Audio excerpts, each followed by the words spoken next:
தங்கலான் 175 வருஷத்துக்கு முன்னாடி இந்த கதை நடக்குது. ஒரு குரூப் வந்து ஒரு தங்கத்தை தேடி போகுது. இதுதான் படத்தோட கதை. ஒரு ரஞ்சித் வந்து அவரோட ஸ்டைலில் எடுத்திருக்காரு. அதில் எப்படின்னா, ஒரு பிரிட்டிஷர்ஸ் எல்லாம் வந்து மேலே இருக்காங்க, அதுக்கப்புறம் வந்து பிராமணர்கள் இருக்காங்க, மற்றவங்க எல்லாமே வந்து கீழ் ஜாதிங்க மாதிரி எடுத்திருக்காரு. ஸோ இவங்களோட வறுமைக்காக மேலே இருக்க வந்து இவங்கள யூஸ் பண்ணுறான் அப்படிங்கிற மாதிரி விஷயங்கள்லாம் போகுது. படத்தில் பார்த்தீங்கன்னா ஒரு முக்கால்வாசி படம் பார்த்தீங்கன்னா மேலே இருக்கிறவன் கீழே இருக்கிறவன் அடிப்பான். கடைசி கிளைமேக்ஸில் மாத்திரம் கீழே இருக்கிறவன் வந்து மேலே இருக்கிறவன் வந்து அடிப்பாங்கிற மாதிரி இருக்குது. இது கதை எப்படி போகுதுன்னா, விக்ரமுக்கு வந்து சின்ன வயசுலேருந்து நிறைய கேள்விப்பட்ட கதைகள், அப்புறம் அவருக்கு ஒரு இல்யூஷன் மாதிரிலாம் வருது.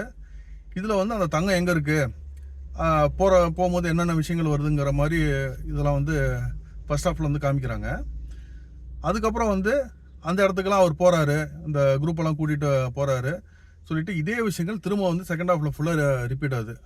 ஃபர்ஸ்ட் ஹாஃபே பார்த்தீங்கன்னா நிறைய கொஞ்சம் ஸ்லோவாக இருக்குது, கொஞ்சம் லேக் இருக்குது. ஃபர்ஸ்ட் ஹாஃப் இன்டர்வல் முடியும் போதே பார்த்தீங்கன்னா ஒரு முழு படம் பார்த்த அளவுக்கு நம்மளுக்கு டைமிங் போன மாதிரி ஒரு ஃபீல் இருக்குது.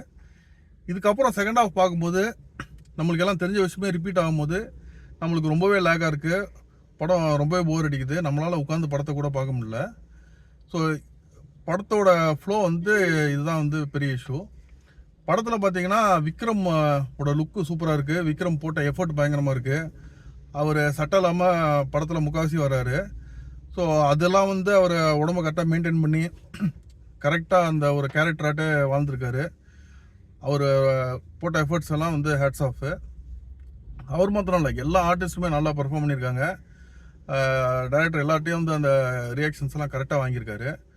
மாளவிகா மோகனனுக்கு ரொம்ப பயங்கரமான ஒரு ரோல் இருக்குது. அவங்களும் செம்மையாக பர்ஃபார்ம் பண்ணியிருக்காங்க. அதுக்கப்புறம் ஒரு பசுபதிக்கும் நல்ல ஒரு கேரக்டரு. ஆல்மோஸ்ட் எல்லா ஆர்டிஸ்ட்டும் சூப்பராக பர்ஃபார்ம் பண்ணியிருக்காங்க. டெக்னிக்கலாக every thing is good. Cinematographer வந்து நல்லா ஒர்க் பண்ணியிருக்காரு. அதுக்கப்புறம் அந்த ஆர்ட் டிபார்ட்மெண்ட்டு, செட் டிபார்ட்மெண்ட்டு இதெல்லாம் வந்து பயங்கரமாக இருக்குது. எல்லாமே அந்த நேச்சுரலாக ஒரு 200 வருஷத்துக்கு முன்னாடி இருக்க ஒரு விஷயத்தை வந்து சூப்பராக காமிச்சிருக்காங்க. நிறைய ஒயிட் ஷார்ட்ஸ் காமிச்சிருக்காங்க. ஸோ நம்மளுக்கு இப்போ ஒயிட் ஷார்ட்லாம் வைக்கும்போது இந்த மாடர்னைசேஷன் அங்கங்கே எங்கேயாவது தெரிஞ்சிடும். ஸோ எங்கேயுமே அது தெரியாமல் சூப்பராக அந்த ஒயிட் ஷார்ட்ஸில் எங்கேயுமே தெரியாமல் அந்த ஒரு ராவாக வந்து காமிச்சிருக்காங்க. அது ரொம்ப பெரிய ஒரு விஷயந்தான்.